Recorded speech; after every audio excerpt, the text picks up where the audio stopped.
Espanya!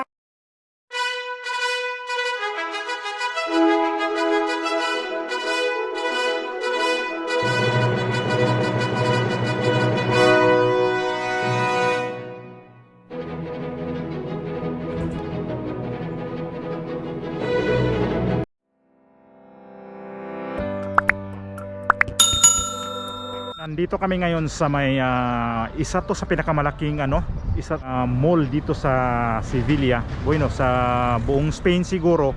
Papakita ko sa inyo yung building na to na kahalintulad din siya ng Mega Mall, I think. Pero mas ang maganda dito is nasa labas to siya ng syudad. Pakita ko sa inyo paligid kung paano ang paligid dito. So ayan yung may parking dyan. Tapos yung kalsada dito parang nagsusulo lang sa ngayong panahon na to. Wala pa rin as usual, walang traffic. Ganito yung paligid dito, guys. Taniman ng parang mais yan sa kabila. Pero hindi yan, walang mais yan dyan. So para makita rin natin sa loob, papasok tayo. Samahan nyo lang ako ngayon. Magandang temperature ngayon kasi hindi mainit. Tatawid tayo dito.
Makikita natin dito yung lahat nandito na mga brand ng damit. Makikita na rin dito. May H&M,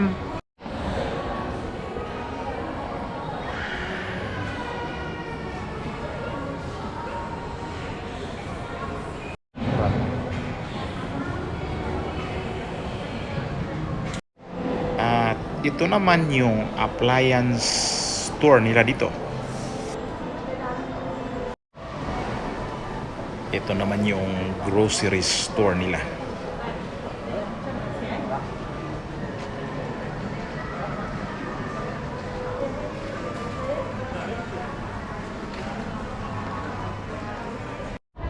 Sa lugar na to, makikita dito yung lake. Kaya nga lago kasi ang ibig sabihin niyan is lake. Punta tayo doon sa bandang unahan. Kung makikita natin yung mini lake. Magandang paligid kasi nakaka-relax din yung tubig. Ayan siya. Tapos may mga damo pa. Talagang hindi artificial ang ginamit nila dito. Totoong damo. Ito bali yung harap nila. Kaya maganda talaga pagka may ano lang dito, yung drone ka. Maganda kunin ang ano nito, view nila. Ang ganda ng harap.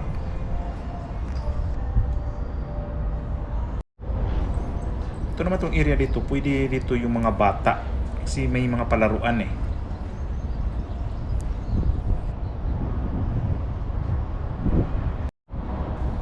Dati sir wala pang pandemic kasi pwede dito mag-boating. Madaanan natin maya-maya yung mga ano doon, mga boat nila na naka-parking na lang.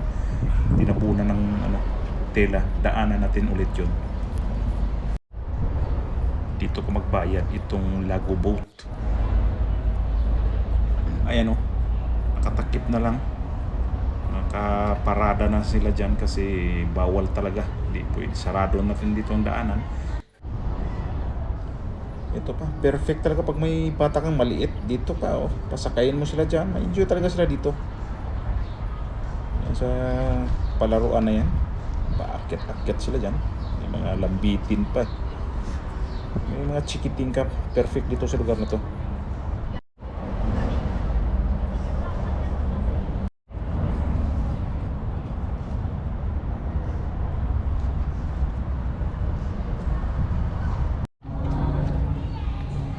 Pasok kami ulit para maghanap kami ng makainan. Ito yung pinaka-entrance rin dito sa harap. Yung kanina yung pagbaba namin, ito yung doon yung sa likod naman yun.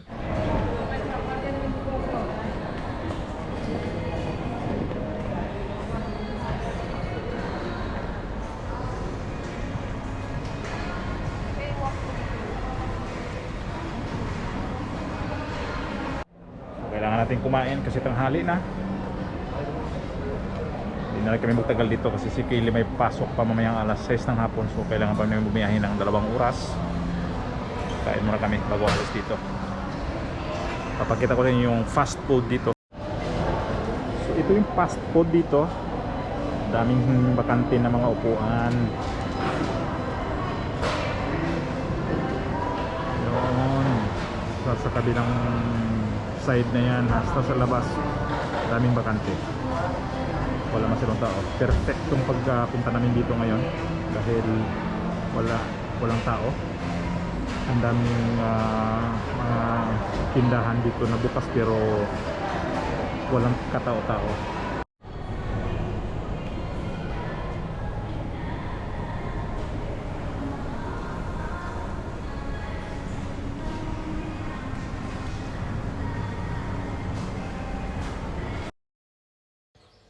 Ito naman yung Japanese na kainan. Ito naman yung ewan ko.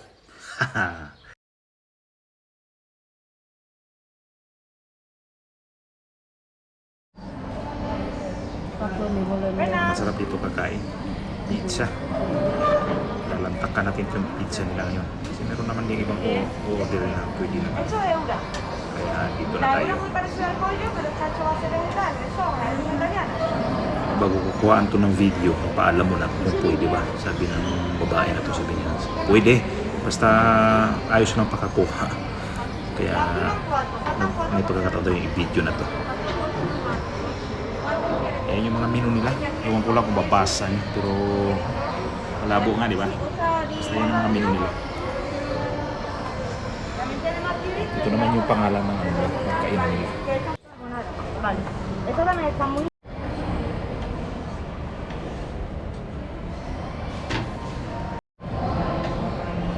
Alcohol muna tayo.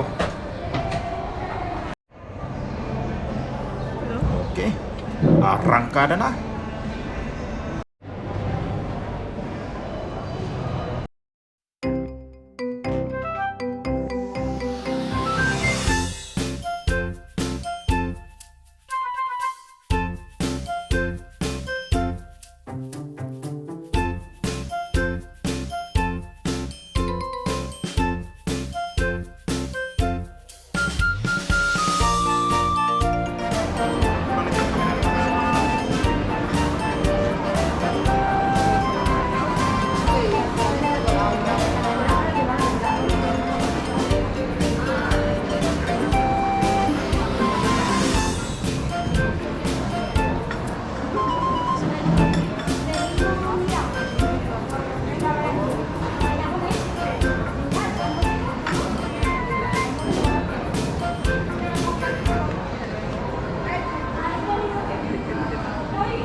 na tayo kumain.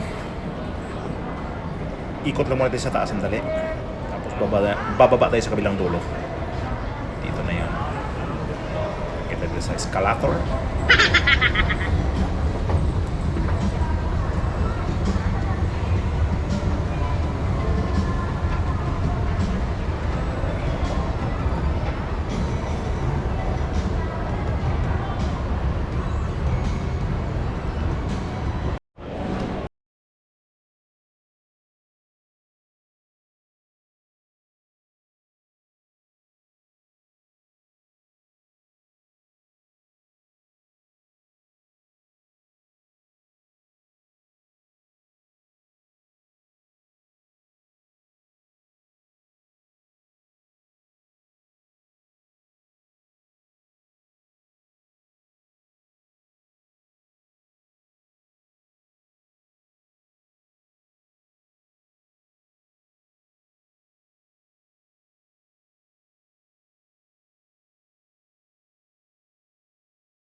So tapos na kami dito. Antay na lang kami ng taxi kasi wala dito masyadong bus na pumupunta. Ang bus lang dito is every 30 minutes lang. Kaya tatawag na lang kami ng taxi. Pauwi na kami. Sana na-enjoy nyo tong vlog na to ngayon. Huwag mo kalimutan i-like tsaka i-subscribe na rin po. Hanggang dito na lang po, hanggang sa sunod nating pagkikita.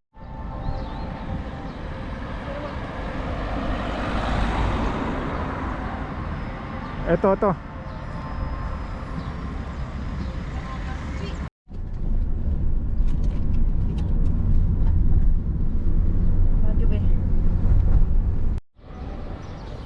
Gusto niyo tumawa? Hello po. Pakinggan niyo yung mga sinasabi ko dito. Nandito kami ngayon sa may isa to sa pinakamalaking mall dito sa Sevilla. Bueno, sa buong Spain siguro. Isa na rin to sa pinakamalaking mall dito.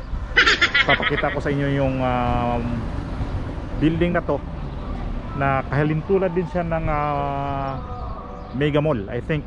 Pero mas ang maganda dito is nasa labas to siya ng syudad. Hindi to siya nakatayo sa may mismo sa loob ng syudad. Nasa labas to siya, sa labas ng syudad talaga. Pakita ko sa inyo yung paligid, kung paano ang paligid dito.